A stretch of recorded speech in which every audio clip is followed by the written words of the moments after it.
Matt Kimbrow hanging out here for TMI. How you doing, Matt? I'm doing good. All right, now we've done this for the last couple of folks who have come in, and it's your turn now. Okay. All right, we've got some rapid-fire questions. You ready for this? I'm going to be honest, I'm nervous. Honest and nervous. Hey, look, he's getting off started on the right foot. He's Yeah. being honest. That's what we want here. All right, here we go. All right. First time you ever got drunk, how old were you, and what were you drinking? I was 15 years old drinking Purple Pass and Everclear. Wow. Yeah. Everclear at 15. It was Purple Pass and Everclear. That stuff in the bottle. You know, the little bottle is like little wine coolers. Heck, I couldn't get anything else. Wow. 15 years old. What a delinquent already. And then my girlfriend at the time, she was running around the pasture and And she was 22. No, man. Like, I remember her and my buddy Blake, okay? We were at his pasture, and she starts running around in just her bra. And then she fell down in cow manure, and we had to carry her back, and it was just a big mess that night. I assume so. She fell down in manure. Yeah. That's it was obviously going to be a little bad. It was little crazy. All right, beach or mountains? bad. What? Beach or mountains? Where would you rather go spend it? What? Beach or mountains? I'd have to say beach. Beach? What is it about the beach? Man, it's just something relaxing. You just think to get away from everything, you just need that little umbrella next to your hand, and got a little, tiki torch, and your tiki Chicks cup. in, Man. bring in only their bra, falling down a cow manure, bringing you free drinks. I just need my wife. That's all I need. Isn't that special? Isn't that That's so sweet? all. That is it. You have a guilty pleasure TV show that you're just like, well, look, I watch HGTV.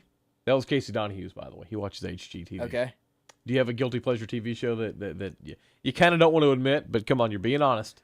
I'm going to be honest about this. Sometimes I catch myself watching Oprah. Really? Man, Did you watch the one with Chaz Bono yesterday? I didn't get a chance to watch that yesterday, but I'm going to tell you, I guess her last shows are coming up. Sure. And sometimes my wife's watching it, and I get caught up in it, and then Dr. Phil comes on and all that good stuff. And Ellen or Oprah? Oprah. Ellen.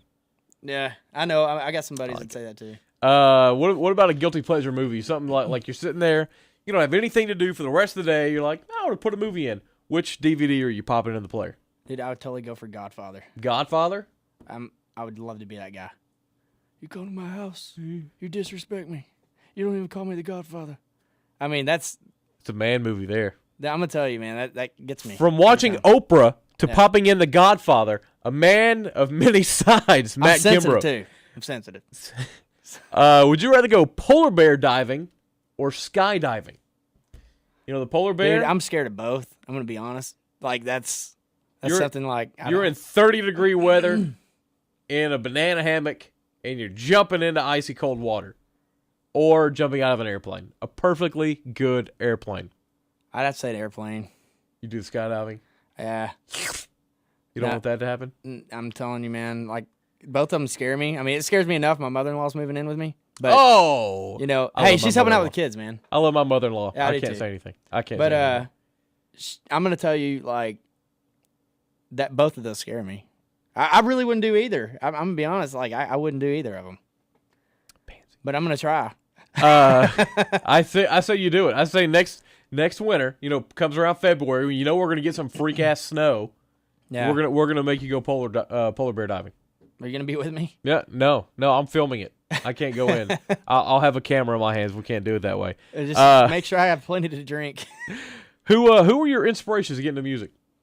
Man, there was a couple people. When I was a kid, we were broke, man. We didn't have anything. And I'm going to tell you, man, we were just so broke. I remember going to school and having penny rolls one day for my lunch, We didn't have crap.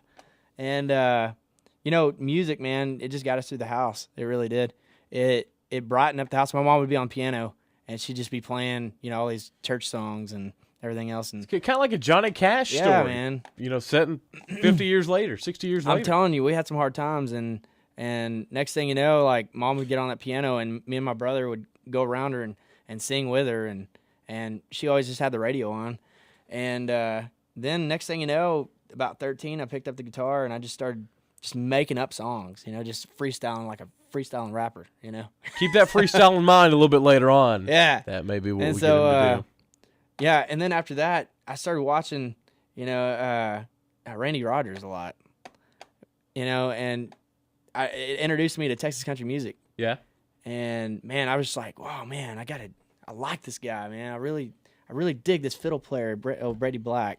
And you know, I was just watching everything he did. And right when he first started his first album, everything else, and I was watching Brandon Ryder at Larry Joe Taylor, and love Brandon Ryder. I Can't did wait too. to see him this week. And I opened for him, man. I was so stoked when I opened for him, first time I did. And man, when I saw him on stage, and I just started watching, I was like, man, I want to be that guy, you know. And you know, it's all those guys that have been doing this for a while that you know you just kind of watch and you just want to be them. So then you got to be yourself, of course. Yeah. But, you know, it kind of paves the road where you want to go. And, of course, Pat Green, you know. I think that's the hard part that a lot of people don't get, you know, because you grow up loving Cross County and Ragweed. You know, I mean, whoever listens to this music, love Ragweed, love Pat Green to start off with. So when you start playing music, you're like, okay, well, I'm going to sound like Ragweed. I'm going to sound like Pat Green. And the good ones are the ones who say, okay, I did that. I tested that out, but now I found out who I am as an artist. Yeah. And they kind of grow from there. You know, you get stuck in that rut, you know, where you start even writing like them. You know, I got one that I wrote, and I was like, man, this sounds just like, you know, Randy Rogers. And then I wrote another one, man, this sounds just like a Pat Green song. Yeah. And then finally you just kind of break apart, and you're just like, okay, I gotta do this because this is who I am. Yeah. And I completely understand what you're saying. Speaking of writing songs, this one comes from our chat room. Did he write White Trash Like You about anybody specific? Yes. All right, come on. This sound, you start laughing. That means it is a good story. So we got to hear it. Who's asking this? It's anonymous. Okay. Oh man, I can't like throw some names out there because I don't like, you know, tearing people down. You know, heck, I need them to buy my CDs. You know, they might have family that still buy my stuff. But anyway, I had this ex girlfriend. Sorry, baby, you know this, okay? I've already told you. And yes, my mama, she does rock. And so I'll just say that she went to TCU, and I can't really tell too much, you know, but anyway, she I guess met her boyfriend and her ex-boyfriend like from high school at Walmart, and she no better place to meet an ex. well, she just ran into him, okay? Well, come to find out, she had been, you know, I'm not the jealous type. Yeah. You know, and I was like, hey, you know, I'm better looking than this guy. Yeah. That kind of thing. Well, anyway, I said, you know, if you want to go have lunch with him, that's fine, catch up. You know, it's been a long time. You know, we're, you know, in college now. And As is how I would be. Yeah, sure. yeah, Go ahead. I mean, go ahead, whatever. You know, if she's going to cheat, she's going to cheat, right? Yeah. I mean, am I right, tellers out there, you know? But anyway, so, sorry, I keep clearing my throat. I'm like Adam over here. I got your cough drop coming. Anyway, so, where was I going? Oh, she's acting weird. You know, the whole vibe thing. Yeah. Well, next thing you know, I just straight up asked her, you know, and I said, hey, you're going to a movie with him tonight? She's like, yeah. You're going to sleep at his house? Anyway, I'm just kidding. So I told her, I said, are you cheating on me? She said, yeah. She told me the whole story, man. And 3 weeks later, the second verse, you know, she come crying back to me, and it was a bad deal, man. Too bad. Yeah, true that. Nice. So it is about somebody specific. I like that. Man. I like true stories. Yeah, it's a true story, and you know, sometimes it's hard to believe, but it is. It is what it is. One last question for you. We'll wrap up our rapid fire. Sorry, it wasn't too rapid. No, it's great. Hearing a great story, you know, about a song is always good. And if your wife's in the chat room, tell her I'm sorry for asking this question. I gotta ask. Okay. Taylor Swift, yes or no? Can you ask about somebody else? No. Just Taylor Swift? Taylor Swift, yes or no? No. You wouldn't? No. You wouldn't? I'm being honest. I can tell you who I would.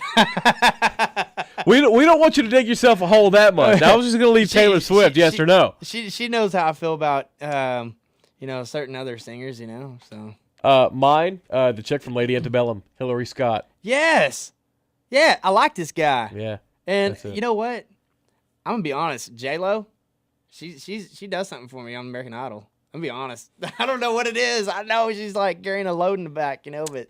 And I think that's where we have to stop him talking about J-Lo's butt. Thanks for bringing this show just completely down. I'm sorry. J-Lo's butt. Dude, she has a pretty face.